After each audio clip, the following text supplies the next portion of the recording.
Hey guys, how are you? Here with the New Year's Eve / day live stream, and here to commemorate the end of 2018 and breaking the new year, the last year of the 2010s. Wow. I mean, wow.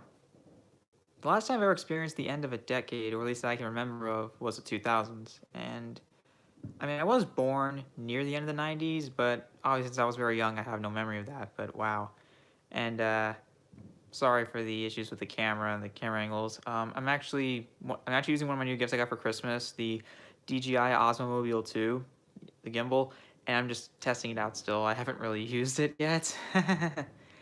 um, hopefully it, hopefully the battery will last until the end of the stream. And sorry about the fireworks. I mean, there's nothing you can do about that, obviously. So if anyone's gonna ask me, so for anyone who's asking about how I felt about the year 2018, I thought it was okay, I guess. Um, I mean, I don't know. No year's particularly I don't know. When it comes to how I feel about these years personally, nothing stands out for me. I mean, usually the negative stands out more than the positive, but that's just because I'm a cynic at heart. But you all know that. Um, as for how I feel about in terms of entertainment, well, I don't have much I can say about TV because I didn't watch a lot of new TV shows in 2018. But obviously, I saw God knows how many movies that were released in 2018. And I haven't seen all of them. I still want to see if Beale Street could talk. I also, um, let's see, maybe Beautiful Boy. Maybe I'm not sure. Maybe at some point. I don't know. Um, maybe also. Hmm. Oh, sorry, I got a notification. Maybe, I don't know. Maybe just a handful of films I'm trying to catch up on, but it's not really that high on my list. But I don't know, there's not that many films I could think of except if Beale Street could talk.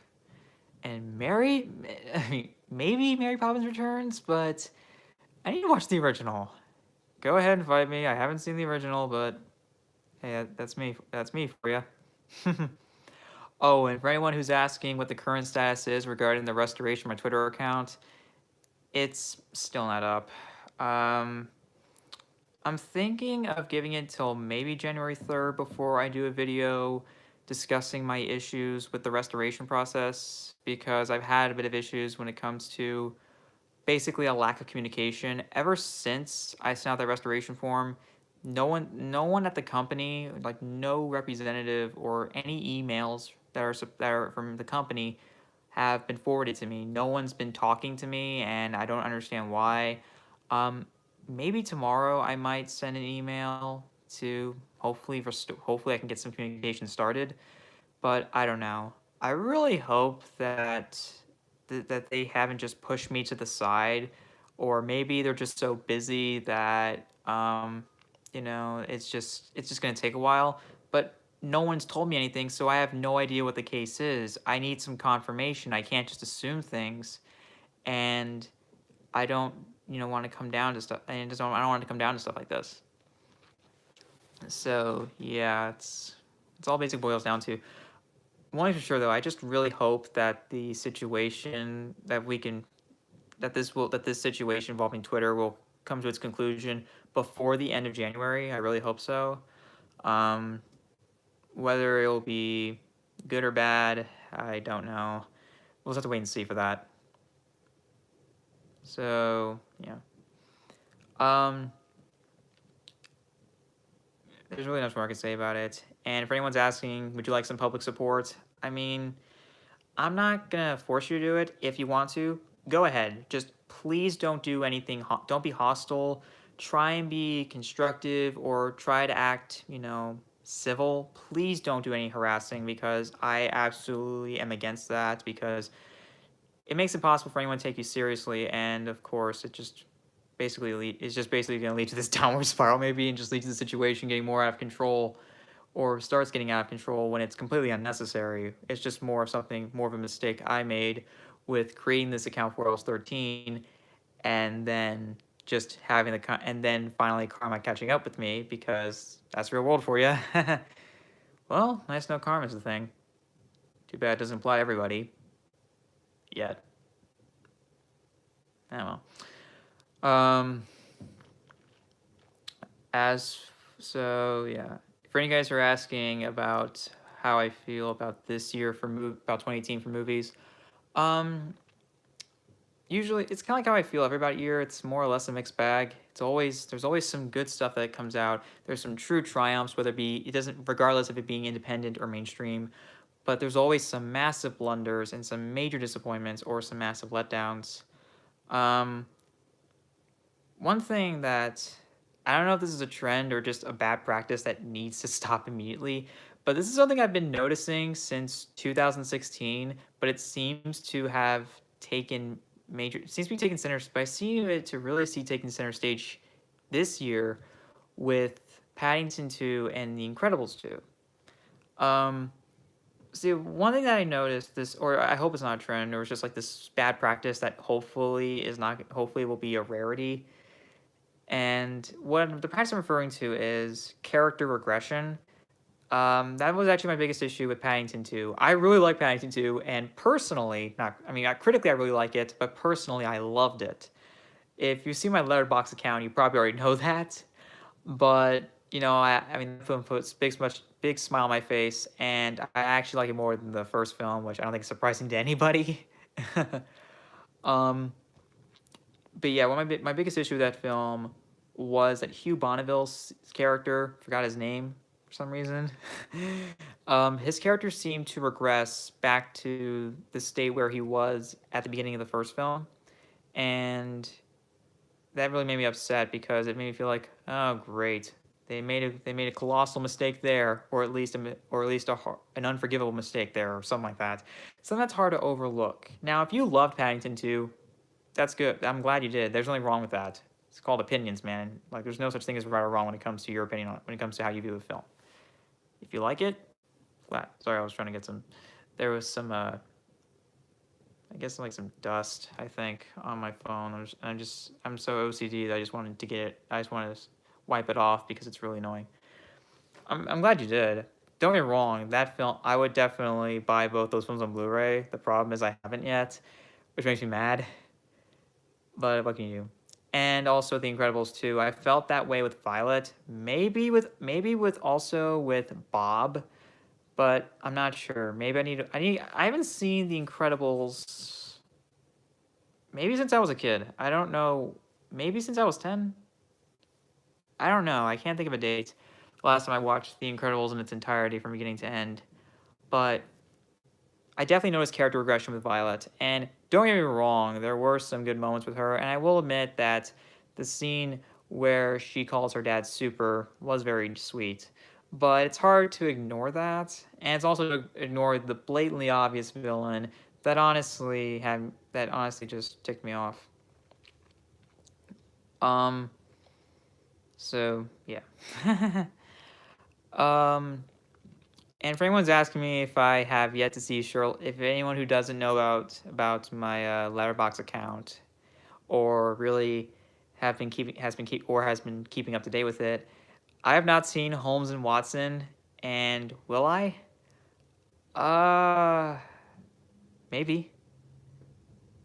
I don't know. I mean, I know I need stuff for my worst list because, unlike Chris Stuckman, I'm gonna keep doing that because, I mean, I'm a cynical guy to the core, and I'm just going to go for it.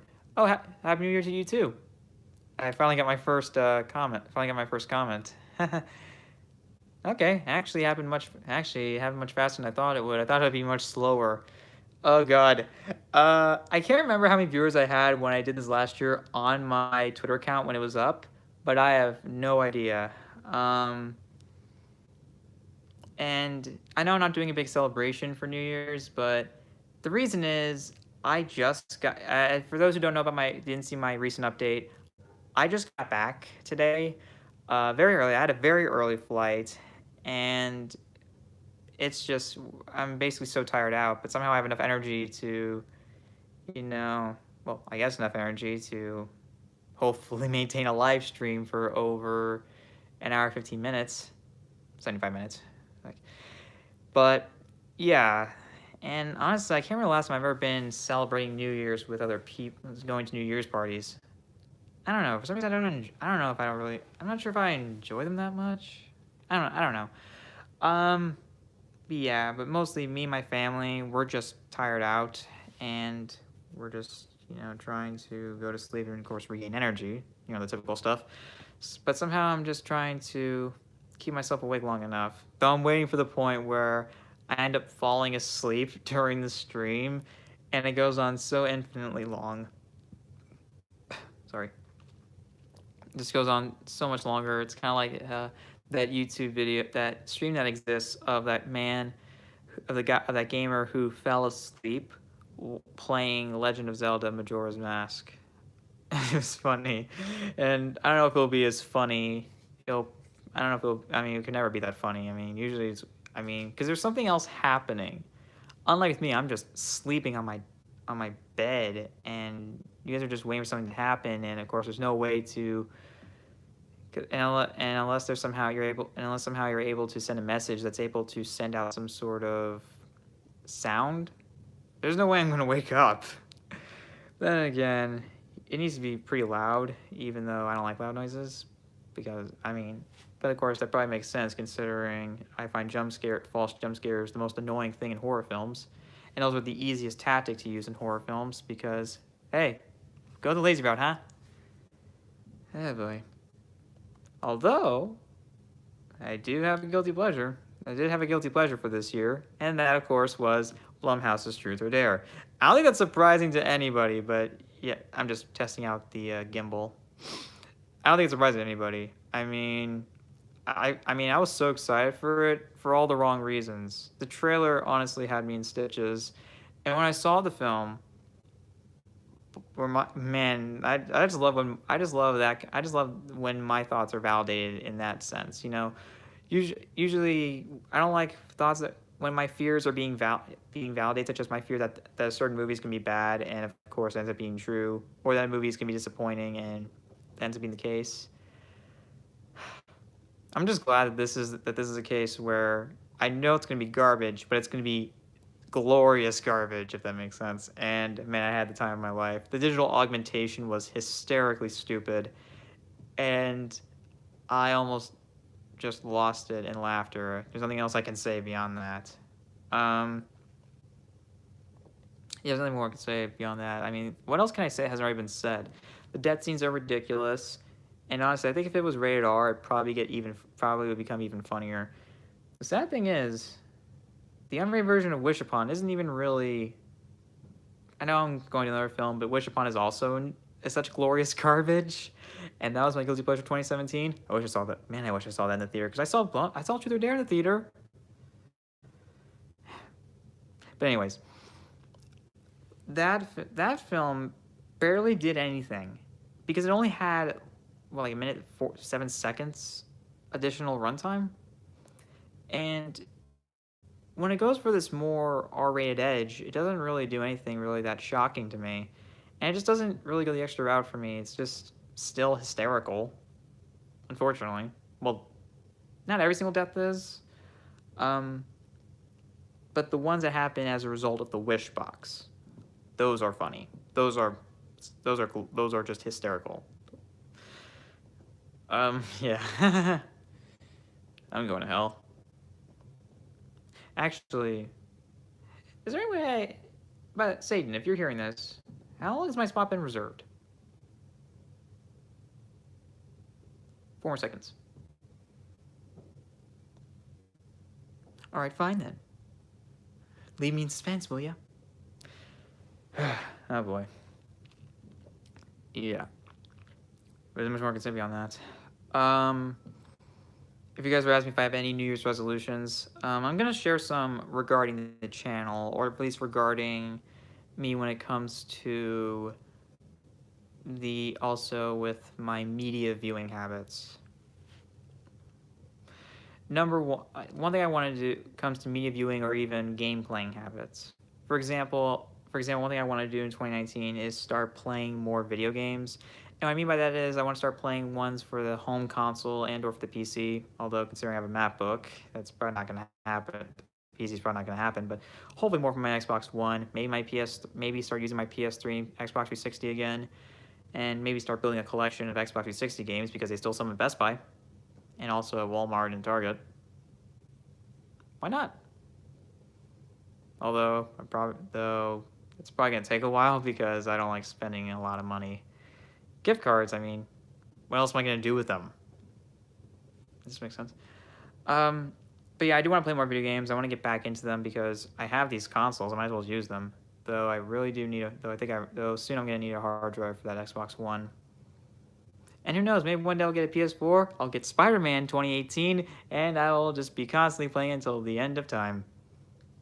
I really want that game. And I was excited for that game before they announced the DLC that contained the Raimi suit. Was that the Silver Lining DLC? I don't remember. But yeah. For me, the Raimi suit was just icing on the cake. And I thought it was nice to see it come full circle because the music to me, when I saw gameplay videos, sounded very Danny Elfman-esque, from the original Sam Raimi trilogy. And obviously, I hold the original trilogy so close, the Tobey Maguire trilogy so close to my heart.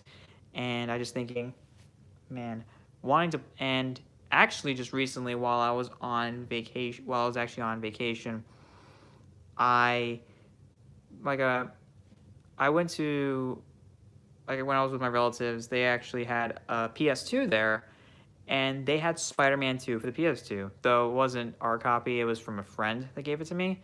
And I finished the entire game in one sitting, or at the very least in one day. And I did do some skipping. I did skip the cutscenes because, well, there's only so much time you're given before people go to bed because I'm not sleeping in my own room. And aside from the graphics not aging well, the character models, facial expressions being very fixed, there's no real alteration. It's more or less the same expressions.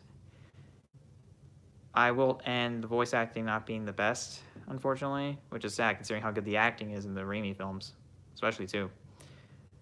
The game still captures the spirit of Spider-Man so well. Also delivering pizzas was just so fun. And trying out that web slinging mechanic again, it just was so glorious. And also Bruce Campbell's the narrator. I mean, what else can you go wrong with that? It was great. I loved it. But I'm aware of its faults. I mean, the combat is very limited, and it's not that hard. I mean, it gets a little harder sometimes, but other times it's pretty simple. But I still have so many fun memories of that game, and I actually do own it myself. I just need to get my PS2 working again, or maybe a fully backwards compatible PS5, if that's possible. Same with the Xbox 2 is it going to be? I don't know. I don't know. Is that going to be the case? I mean, or the Xbox 4? I don't know. I never know why they call it the Xbox One. I don't get it. I really don't. I just don't understand why that's the case. But what can you do?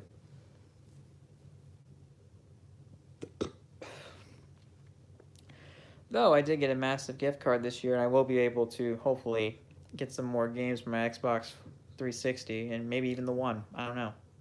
Probably more for my 360 because I haven't used that thing in such a long time. There's so many games I want to play on it. But I might do at least one Xbox One game, maybe Tomb Raider Definitive Edition, because I really want to get back into the Tomb Raider series, or at least the reboot trilogy, the reboot origin trilogy, because I did rent that game from GameFly, the 2013 version for the Xbox 360, and I got to the part with the cult. By the way, I loved the visual homage to Apocalypse Now, and I was hooked instantly by it. And as it kept going on and on, I was just in love with it. The gameplay was fun. The combat was good. The combat was, I guess, challenging enough. The action was nonstop. It was hectic in all the right ways, and also, of course, Lara was vulnerable, which was nice. And also, of course, She had a more realistic figure, which, I mean, which I appreciated because honestly, I don't even. I mean, I didn't hate her original design, but I mean, wow.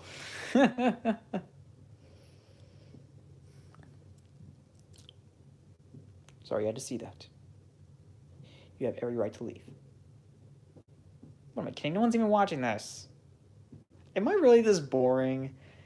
Am I really that? I mean, am I really that inactive that you guys have all given up on me or something like that? I just want to know. I would just like some sort of comment, whether it be during the stream or post stream, if that's a term. I also, for other plans, I do plan on watching more TV shows and hopefully finishing more seasons. There are obviously sort of new shows I want to start watching. I mean, I mean, before my Twitter account was taken down, everyone was talking about Hilda. You know, I mean, especially Crimson Mayhem. I mean, that guy seems to be so active on. I mean, that guy's of course active on social media, but he seems to be so active with his stream, so active when it comes to his streaming services. And that's cool, I guess. But yeah, I do want to watch Hilda. Um, Maybe check out She-Ra the new She-Ra just to see if all that to see if the controversy just maybe spin the face of those people who complained over the design or something like that. I don't know. Um, I also want to start some animated shows I haven't watched yet, such as BoJack Horseman.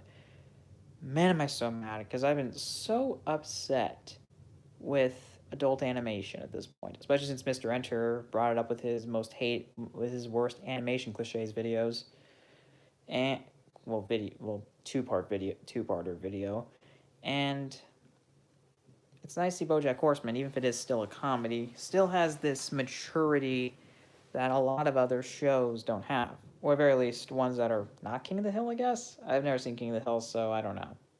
Okay, well I have seen King of the Hill, but I've never watched it. But I've never watched an airing order because my method of watching shows is I watch them in airing order, and it's kind of how it always is. Time's flying by faster than I thought it would be. Man, I am boring. Why is the stream still going? Well, I have nothing else to do. And who knows, maybe you have something to look back on and something different to look back on, such as how did some people celebrate the new year? How did the most boring person on YouTube celebrate the new year? Or celebrate New Year's?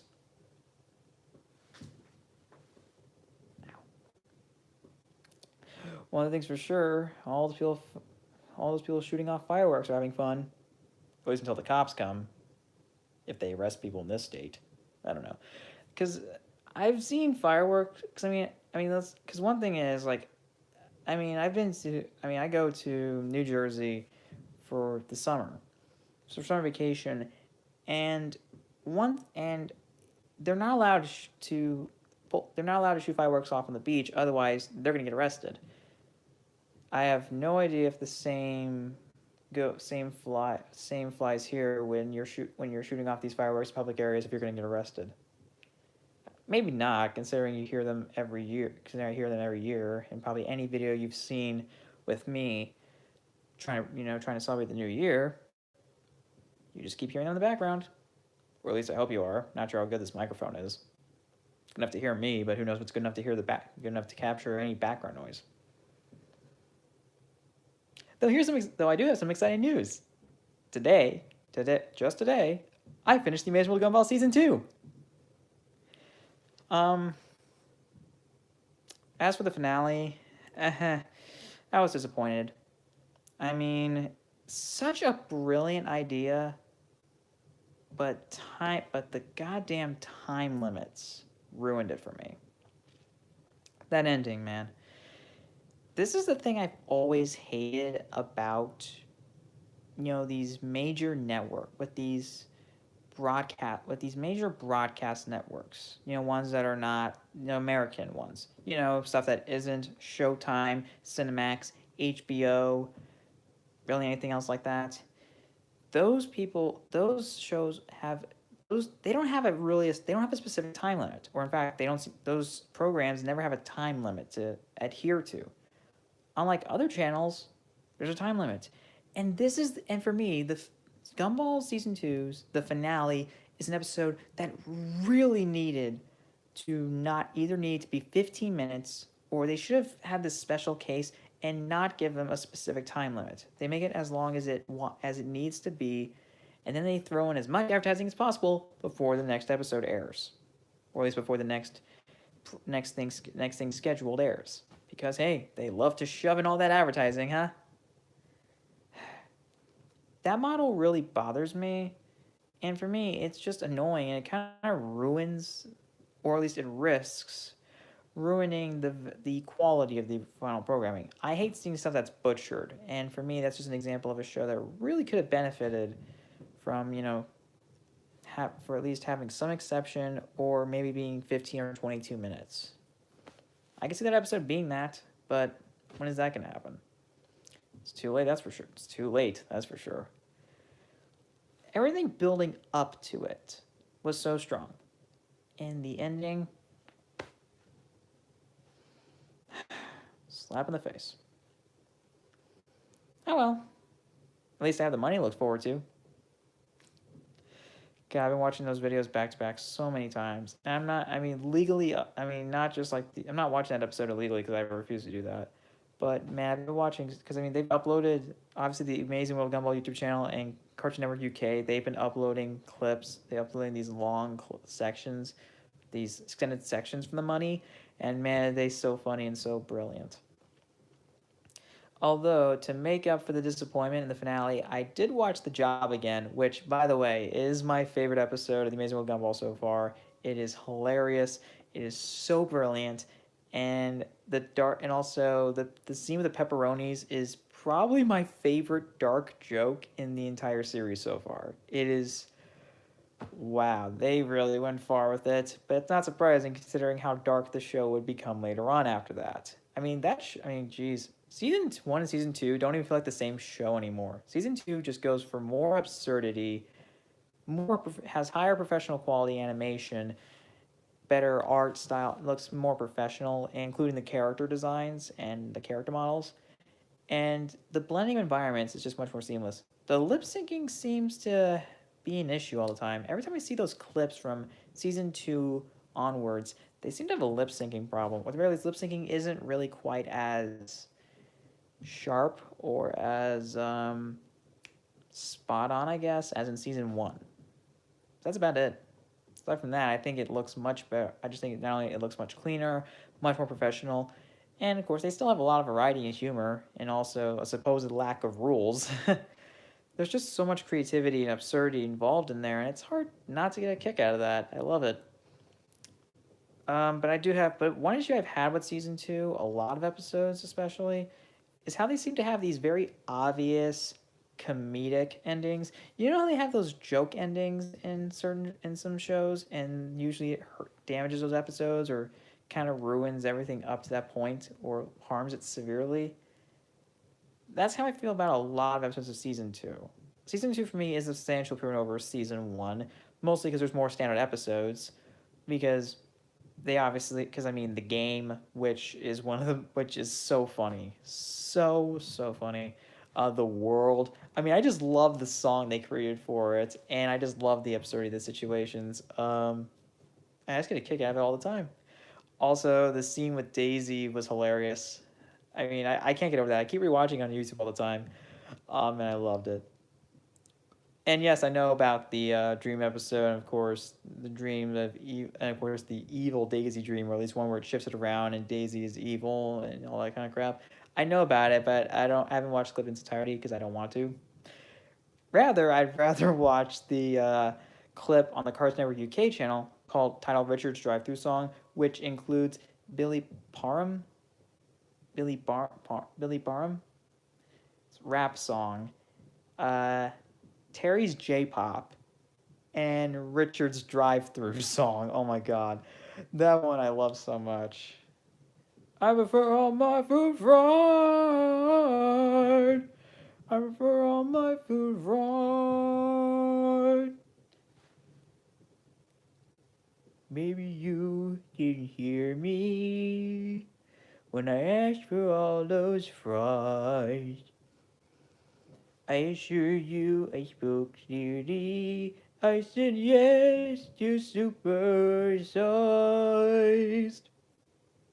Can't sing anymore because then I probably get copyright flagged. And hey, you probably wouldn't have some potential entertainment out of this if any of you ever would enjoy it. I don't know. I mean, I'm still new to live streaming, that's for sure. Especially because when there's nothing else going on in the background. You know what I mean is I'm not doing anything else, or not showing any different footage in the background. You know, like video games and stuff like that. Maybe one day. I think I need a non-Apple PC before I can do that, or at least I need my own iCloud account.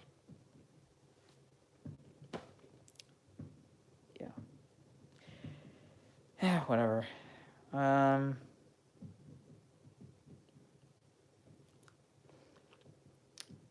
Yeah, but when it comes to season 2 Amazing World Gumball, it has been substantially improving. And as for what I think of the season overall, I don't know. One thing is though, almost every single episode, except the hero, which I think so far is actually the worst episode of the show, each episode at least makes me laugh out loud. Well, the rest of the episodes made me laugh out loud at least once. It's pretty impressive, actually. Yeah, but for the hero, I mean, I hate it for all the reasons other people do. There's really nothing new I can say about it. I mean, it doesn't really work at all, and honestly, I kind of wish they scrapped it, or at least thought through different ideas. I get what they were trying to do, but man, it doesn't work. And wow, talk about Nicole being severely out of character. And even after that, I still consider her the true embodiment of pure awesomeness. You can't, seriously, you can fight me on that all you want, and you can show me all of her worst moments, and I mean out of character moments, but you're not going to invalidate, you're not going to change my mind. I still think that because, damn, is she awesome. I'm not the only person who thinks that. There's somebody else on Twitter who, even on his feed, I think that person drew, I think, created a drawing of Nicole, personal drawing, and called her one of the most awesome characters in cartoons. And I agree. I mean, what other person can you think of that is able to basically, who doesn't look that strong, yet can beat this, yet can basically shatter, I guess, shatter one character's hand. I forgot what that guy's name is, that massive one. That isn't Richard. That's pretty impressive. And that was actually in the finale, too. Also, of course, in that same episode, she's able to turn into almost like this, she basically turns into a mutant that borders in between her normal form and that Hulk form that she would later use, that she would turn into in the Money twice. And that was pretty funny. And I mean, that was also pretty impressive. Also, of course, in Christmas, she's able to break their, like, for when she goes searching for Gumball, Darwin, and Anais after they leave the house, after she tells them about why she doesn't believe in Santa, she just goes outside without her winter gear. And she's like that throughout the entire episode. I mean, that's pretty impressive if you ask me. And of course, what else can you say about the episode of The Fury, and of course the amazing anime fight? There's nothing new I can say about that. You can try all you want to invalidate my thoughts, but you're not going to do that. Sorry. You can't do it. Nicole Larson is too awesome.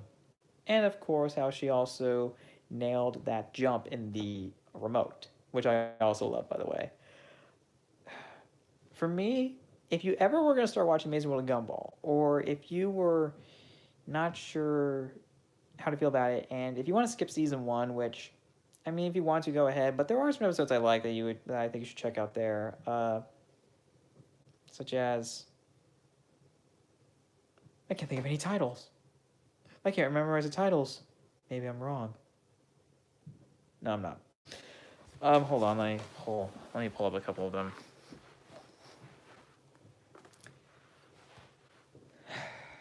All right, hold on. But why did they have 40 episodes? Why did that one have 36 episodes? Oh, and also speaking of which, another season 2 episode, The Flower, made me fall in love with the character of Carrie Kruger. First, up to that point, I thought she was okay. She just didn't seem to really alleviate the emo stereotype, and the ghost thing. I mean, it's not a bad idea. That could be potentially clever, but didn't really work for me. Didn't really mean anything to me. But then, of course, the flower comes along. You get to see her powers come into play, and it's really funny. I can't wait for season 4 because obvious. Yeah, but anyways, let's get to work on episode titles for season 1 that I can actually remember off the top of my head. Oh, the painting. I mean, I don't love the painting, but that one's pretty entertaining. There's really much I could say about that. That one's pretty entertaining. Let's see, let's go with some other ones.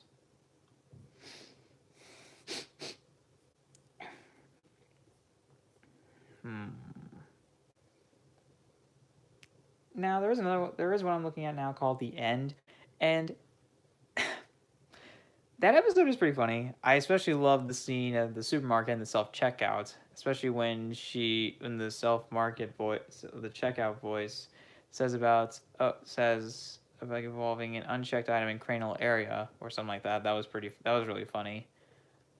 Though I will say the end punchline with the portable toilet was pretty obvious. I've never found that funny personally. I think it's really disgusting. The spoon's actually pretty fun. The spoon was pretty entertaining. Let's see, another one. I do like the painting. The mystery was pretty entertaining. I didn't love the mystery that much, but it's not that bad. Let's see. Oh, the party. That was pretty entertaining. That was pretty funny. Let's see.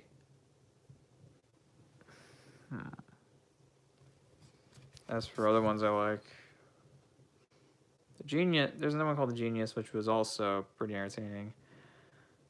I don't know. See, there isn't much I could say. Oh, the mustache. That one I thought was really funny. It's not the highest on my list, but that was a lot of fun. Let's see. Others. Miller's actually not too bad. Doesn't really give me doesn't really offers me. Okay, it's not really my favorite episodes, and it does have a cliche that I really don't like when these parents get involved in their kids' lives, even when they're teenagers or even adults. They treat them like little kids, and I don't find that funny. I find that really awkward and embarrassing. And the implication and possible implications there, I don't know. Bad implications, but I don't know. Maybe I'm taking it too far. I just don't really find it funny. Though I will say, probably my favorite out of all of them was obviously the helmet. I mean, that one was very funny. I love the parody of Lord of the Rings, and I just kind of find it really funny just how Darwin even when he does notice the effects, he just doesn't care. I just think it's kind of funny. And also the dramatic side, and of course when they use the drama, I just think the drama of course really helps. I mean, when you take when they're playing it straight, but obviously it's meant to be, but it's comedic in nature. That's what I love that parody best, when they're playing it straight, but of course unknowingly to us, it's unknowing to them, it's comedic to us. It's comedic in nature. Yeah. Did I say about Holmes and did I say anything about Holmes and Watson and me seeing it?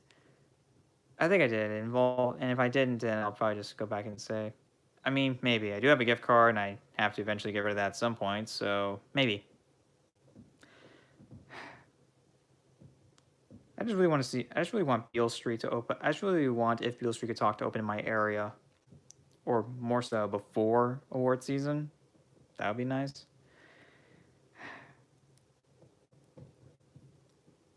Hopefully Annapurna doesn't go bankrupt, because I know Megan Ellison was being far too generous, but they put out good quality work, and at least they're taking risks. What more can you say? I mean, can you say the same about Illumination or Happy Madison?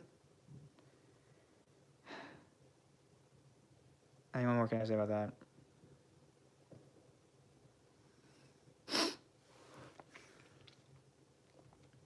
Hmm.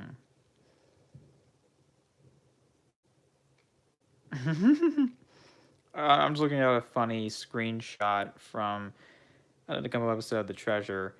It's when it's the scene where Nicole. If you haven't seen that episode, it's the scene where Nicole is about to explain why is it that they don't get any nice things, and she's about to reveal it, and then she just makes this face because, of course, it's something that she never revealed to her kids, and she just makes that face. She makes a face, and it stays like that for a while, and then she just disappears for some reason. Which, by the way, is another reason why she's awesome. Uh, and it just kind of kickstarts the plot, obviously. Of course, not helping, of course, is Richard's obviously dumbass because hey, sitcom template.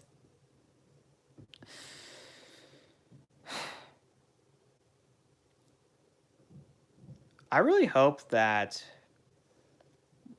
I really hope to see a true change in Sony Pictures Animation following the release of Into the Spider-Verse, which, by the way, I loved it. It's my favorite animated film of the year. I really hope that they start really changing for the better because honestly, the only thing I really like about Sony, or at least the only division of their filmmaking department that I like, is Sony Pictures Classics. That's about it.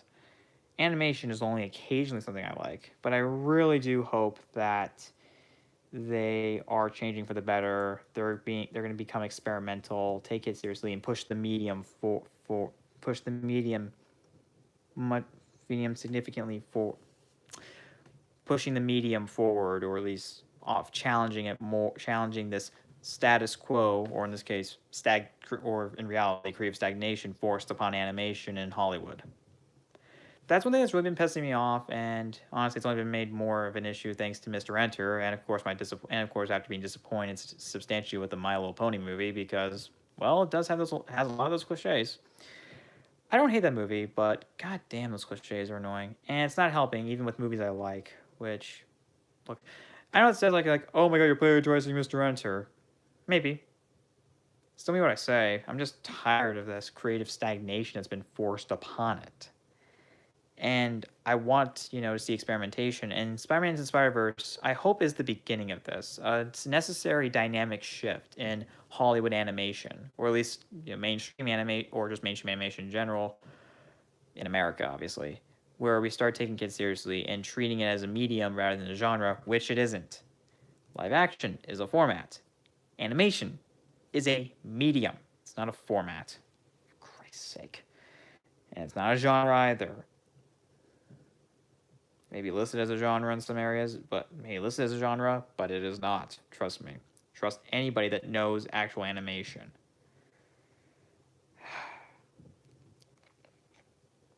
But I really do hope this is the start of something better for Sony Pictures Animation, and hopefully for animation in general. Because I'm so tired of this. I'm tired of the stagnation. I'm tired of all of this crap that animation has been forced to deal with in Hollywood, especially with the rise of Illumination, because because they make stuff for as cheap as possible, and they win up and they make it out on top. I mean, sure, their films are not the cheapest thing in the world, but compared to the budgets for Pixar and Disney, yeah, of course they're extremely cheap.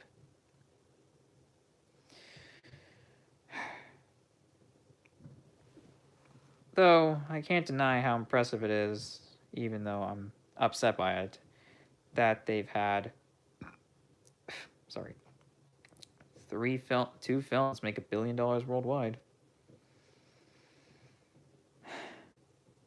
It's probably going to continue, isn't it?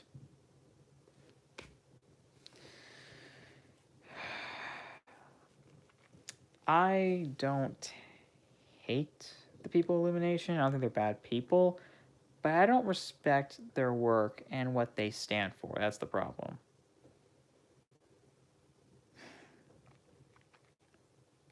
And of course, less about the minions, the better. There really isn't more I can say about that.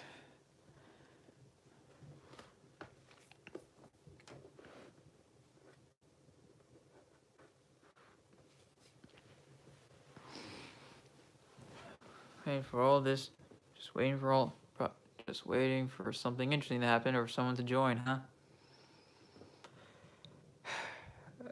I am sorry that I haven't been publishing frequently, and when I publish anything, it is update videos. And there's a lot of reasons behind that. Number one, I'm a laid back person. I don't treat this as a job.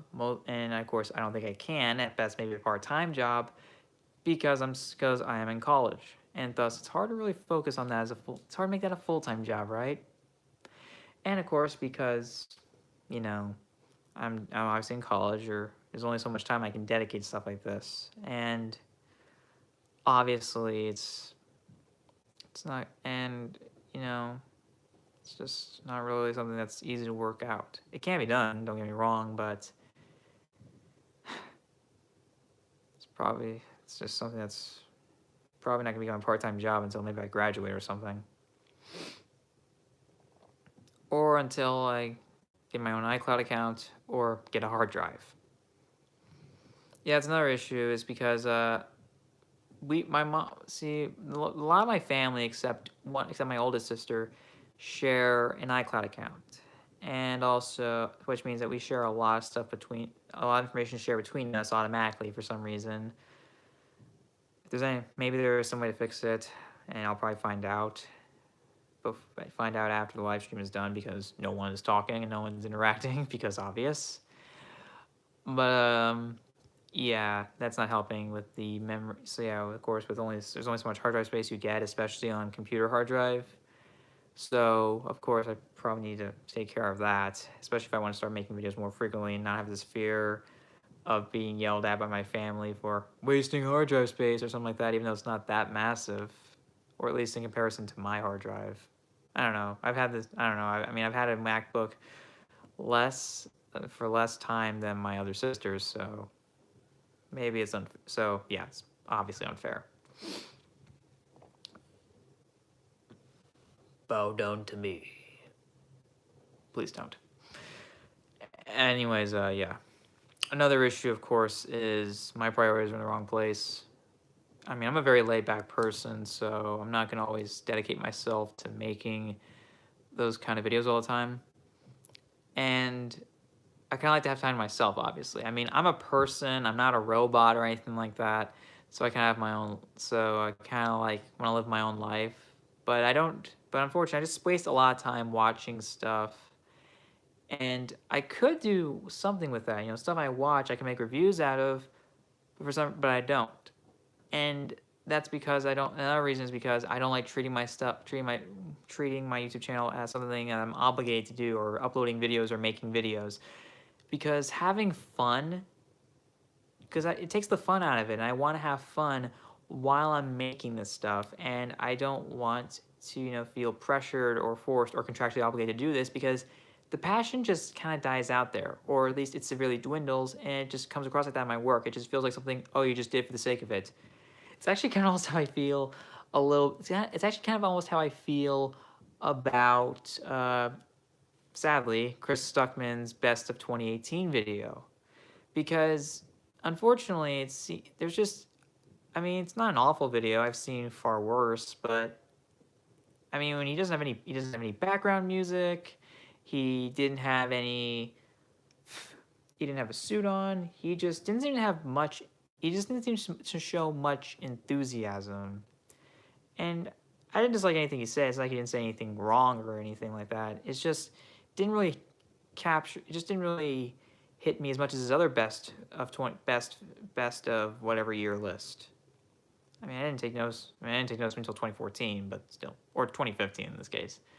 But it is unfortunate that that video just kind of underwhelmed. Same goes with Halloween 2018.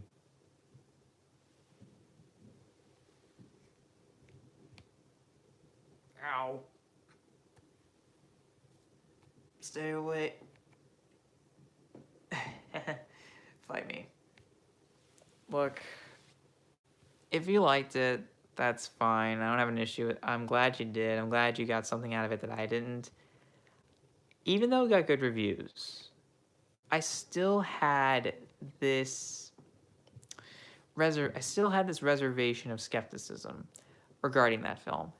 And when I saw it, boy, was I underwhelmed. It's amazing how upset I was by it, considering the people making it were said to be big fans of it, and they even had John Carpenter involved as a creative consultant, and even he helped. He was a co-composer, and even then, I still didn't like the film. I mean, it definitely felt like a first-timers horror film, which is sad considering. I mean, I know Ari Aster made The Strange Thing About the Johnsons, which I still haven't seen yet, but Hereditary had the craftsmanship of a seasoned horror veteran. I didn't feel that in David Gordon Green in Halloween 2018, which is sad because I love the original. I'm 100% aware of its faults, but I love it. It's influential for a reason, and it's cool about Nick Castle back, and I'm glad they got Jamie Lee Curtis back, but what else can I say about that Chris Stuckman hasn't already said, and other people that didn't like it? There is way too much going. There's too many subplots. It should have been focused mainly on Laurie and her daughter. Forgot her daughter's name, even though I love Judy Greer, but whatever. And it decides to do a lot of references to previous films, and also they do this stupid twist with the Dr. Loomis wannabe, or replacement in this case. And it just made me upset because I know it can be good. And also, one thing that really got on my nerves was whenever the camera when they had these handheld camera zooms, I just thought it made it look really amateur. That didn't help me at all. Also, I never felt that sense of tension, horror, or atmosphere that the original did, which is unfortunate. It really is. So yeah, I was upset. But I will say the little kid was so funny. Though his reaction to his babysitter getting killed was a little bit of an unnatural reaction and unintentionally comical, or at least to me. The rest of it was otherwise really funny, and he was great comic relief. The rest of the comedy didn't work for me. Man, why did it seem like why was Danny McBride lying to me when he said, "Oh, there's like one joke in there"? What a lie. Aside from that, though, actually, I think 2018 may have been the worst. I mean, I don't know. I mean, Hereditary really stood out, and it worked for me, for the most part. I really liked it. I'll just say that. But but I will say I do have my issues with the third act, or at the very least, moments that I found during the third act I found almost unintentionally comical. That's about it. So, yeah, there's really much more I could say about that. I understand why it's divisive, but it really worked for me. Although I saw my grandpa and he said it was the worst movie he's ever seen. I actually saw Halloween 2018 with my mom, and she's a huge Halloween fan. I mean, she's a huge horror fan, and she liked it. I'm not surprised. But I just wish I could. I wish I could have. I really wish I could have liked Halloween. I wanted to at the very least find it decent, but no. Couldn't like it at all. I couldn't even be lenient and find it okay. No, I genuinely disliked it. That still makes me upset.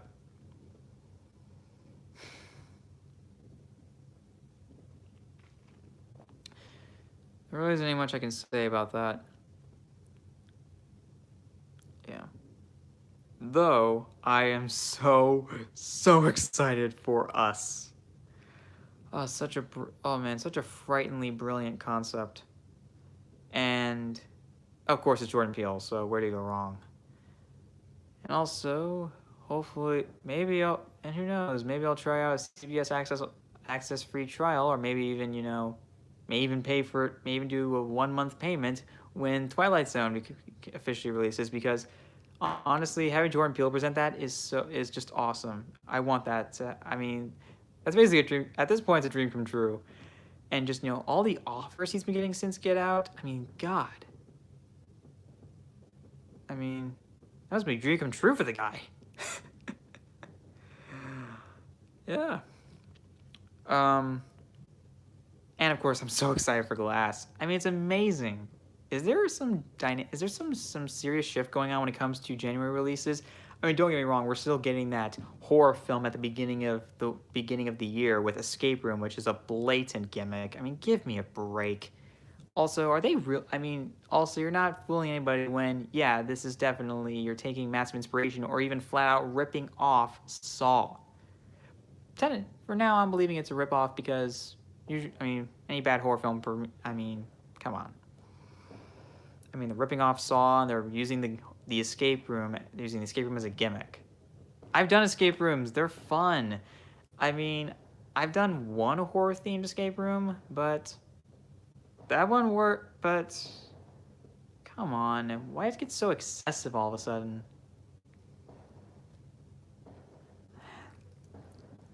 I don't know. It just looks so cliche, and I just think it's just like something that's never going to last. Or something that's just not going to really last beyond just the 1 week it's in theaters, and for some reason people are going to watch it because for some reason they have no goddamn taste or any goddamn care for horror films, unlike me and really anyone else that likes horror films, like Chris Stuckman and Austin Putnam and anyone else that likes horror.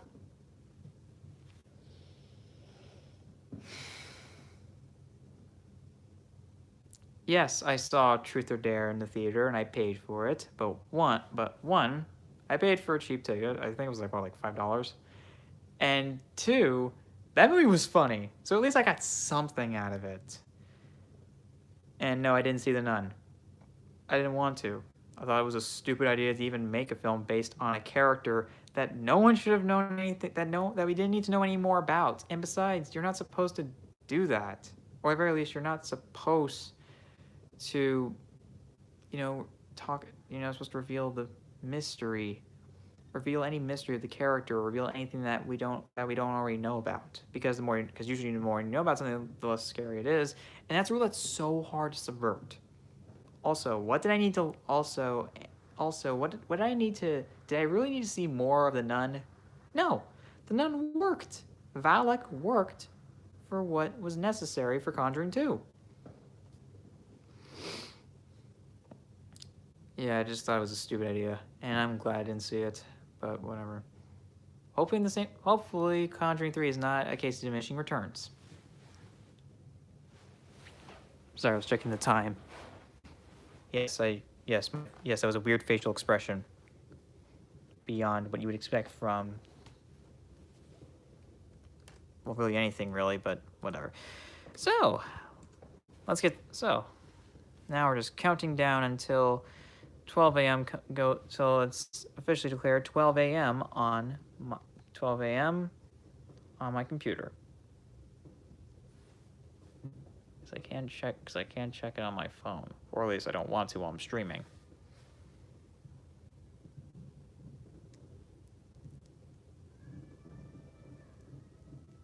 Maybe their clock went off early, I guess. I'll wait till my computer does, just in case.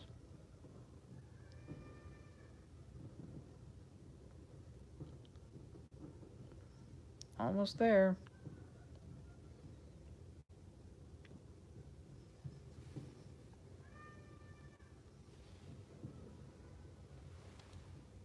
Almost there. Come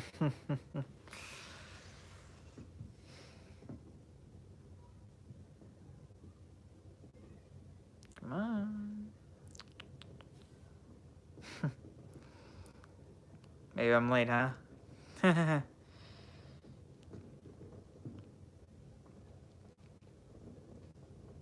Happy New Year!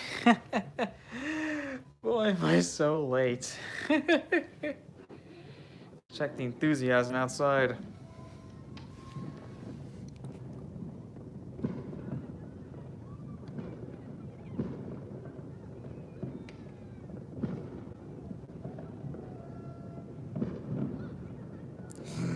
Well, I guess they're having more fun than I am.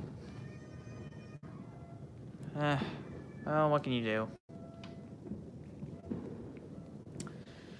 So, 2019 is finally here. The last year of the 2010s. Man. It's finally here. Whew. Who knew we reached this point, huh?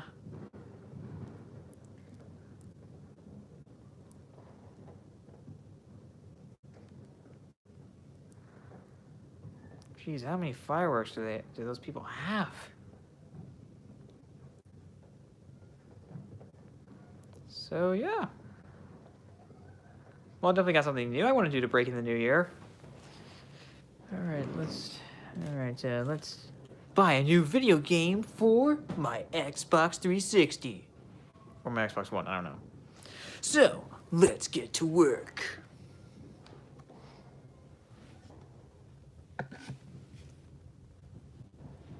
I got a stand for this thing. So yeah, let's just get to work on this. Still getting used to the gimbal, sorry guys. Okay. So, 2019 is finally here. The last year of the 2010s. And the second decade I'll experience the end of. We all knew it was going to happen, but man, why did it have to happen here? Man, it had to happen today. This moment. I don't know, the 2010s is, for me, probably the most important decade, the one I'm going to look at the most fondly. Because the 2010s, or at the very least, 2013, was when this substantial shift happened when it came to, basically what I want to do with my life. Look where I am right now. Obviously, the 2010s, 2013 was the start of something massive or a substantial shift. Because 2013, I saw Gravity. And you can say whatever you want about it, I still love it. Anyways, gotta see Roma. Okay, truly moving on. That was the start of something new for me, and that was basically kicking off my love for film. Kicking off my love for film and my want to be a film critic. But then, as time went on, I saw more movies. I wanted to be a filmmaker, and here I am now in college studying to learn to be such a thing. And I have to wait, two and a half more years. And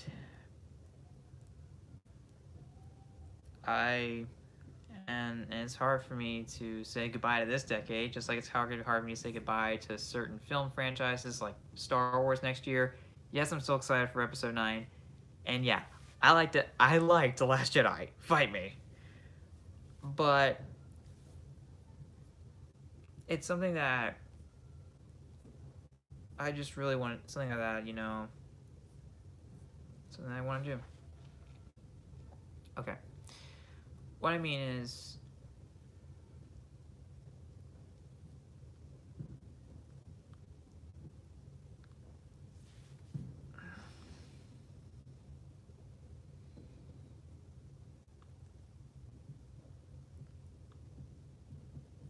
okay, I'm sorry, I'm just drawing a blank here, or just having silence here. It's something I want to do, and knowing that this decade is essential to that transition in this final solidification, I guess you can say, of my career path and my career choice, it's just hard for me to say goodbye to it. And it has been such an essential part. It's so essential, for any millennial, honestly. This decade's essential to what defines them, basically, and it's going to be hard to say goodbye to that. Hold on a minute. Well, that was a failed attempt. Just trying to fix the focus here. There's so much goddamn exposure on this pillow.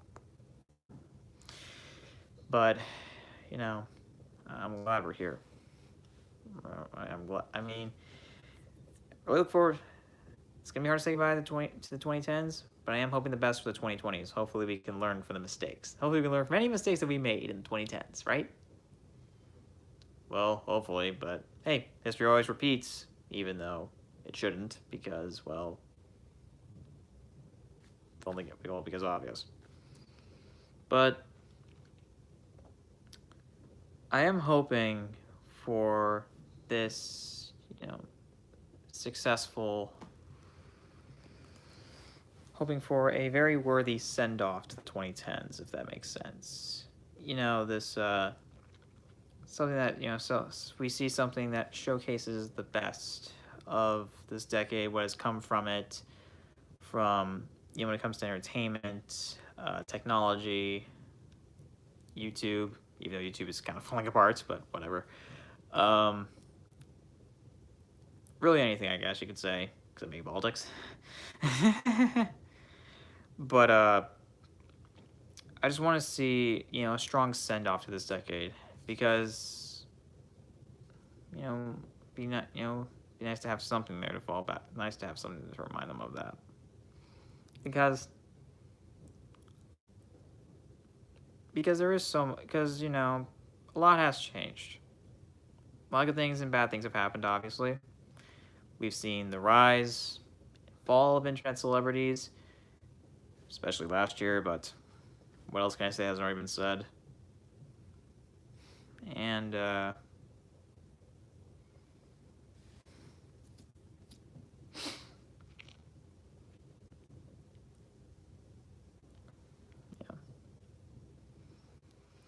I'm just hoping that this year is, I guess, more substantially good than bad, or at least there's more good than bad to represent this year, if that makes sense. I don't know. Maybe I'm being too cynical, I guess, again, but I am hoping to see the start of another change. We'll start seeing something. The 2020s we see with something greater, I guess. I don't know. That's what I hope for, obviously. I guess I have to start probably end the stream early because I'm running out of stuff to say. No, I'm going to stick to my promise of 12:15. Now, there really isn't much more else I can say, but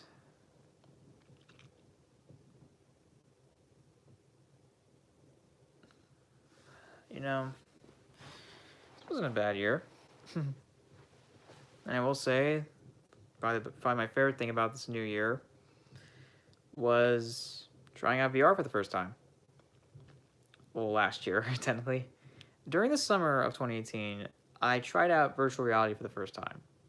And I instantly fell in love with it. And since then, I've been so obsessed with it. And now I want to get a VR headset and, a VR-capable PC.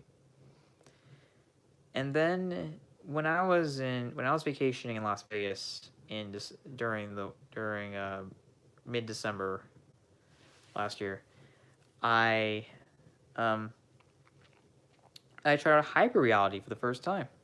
Star Wars Secrets of the Empire, and it may have been only 20 minutes, but it was glorious. I loved it, every single minute of it. I loved every single minute of it.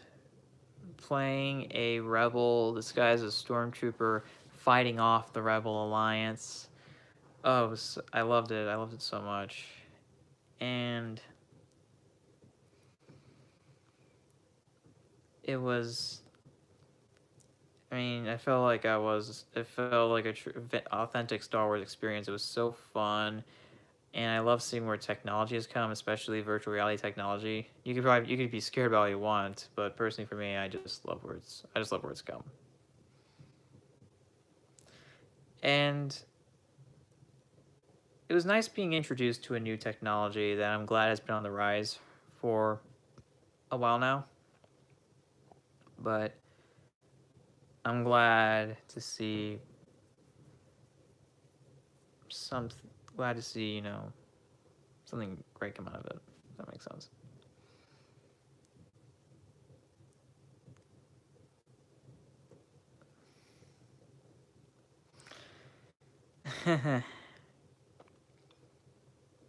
Really isn't much more left I have to say on this situation, but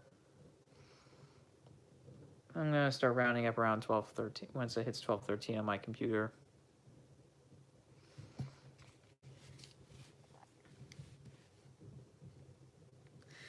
How was this for you? Do you want to see any more videos with this gimbal? Or at least with me, with more, when I have more experience with it? As for how I feel about the movie scene in 2019, there are obviously some projects I'm so excited for. Avengers Endgame, Glass, Us,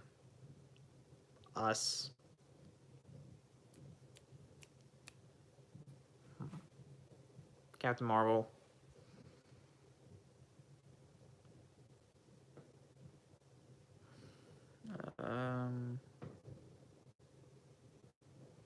Okay, I'm drawing blank on others. Sorry. But I am so excited. I'm glad.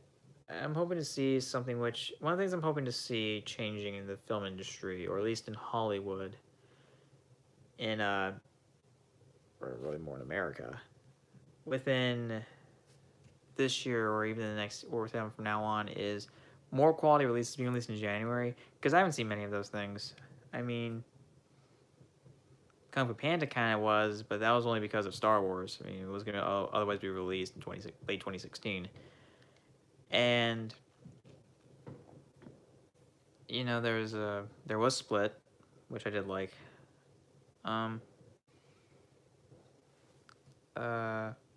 Paddington 2 especially. I'm hoping that it's more of a consistent thing. We get like that necessary balance of mix of good and bad, which is how I feel for every month. Always feels like more or less a mixed bag to me in that case when it comes to the final product. But you know, it would be nice. I'm just tired of January being a waste of time and basically just being a dumping ground, and even February to an extent. And I hope to see more of a change in that. Also, I'd love to see a new Nielsen's rating system method. One way of them measuring the ratings, because theirs is just so outdated. It's ridiculous. But anyways, okay, we're now get to that point. Anyways, thank you guys so much for putting up with this pathetic excuse for a live stream. I hope you guys had a great year. I hope you had a great time celebrating New Year's Eve and of course New Year's Day. I hope you enjoy the rest of New Year's Day. I hope you're having a great time. I hope you have some. Hoping you're fulfill. Hope you have set up some. Hope you fulfill your New Year's resolutions, and I hope you guys have spent a lot of time. So spent New Year's Eve and day with family and friends. I hope you had a great time, and I'd like to thank you guys for putting up with my infrequent uploads throughout the year, and with me just not being very active. For those who have stuck by, my currently 110 subscribers, I'd love to thank you guys very much. And for the viewers who have not subscribed yet but have been sticking by, also thank you very much. I'm glad you guys still care about me and have stood by me, even though I just am so inactive and just break promises all the time. I'm hoping to fix that, but when that'll become a reality is something that has to be wait to be seen, even though I would love for that to be reality now. But the real world seems to want to think otherwise. And unfortunately myself, which I gotta fix that. Step one is admitting the truth. Step one is admitting you have a problem, but it's not the end of it. But anyways, I'd like to thank you guys so much. I've had a great holiday season as well. I hope you guys were happy with any of the content that I did upload this year that wasn't an update video. And until we meet again next time, see ya.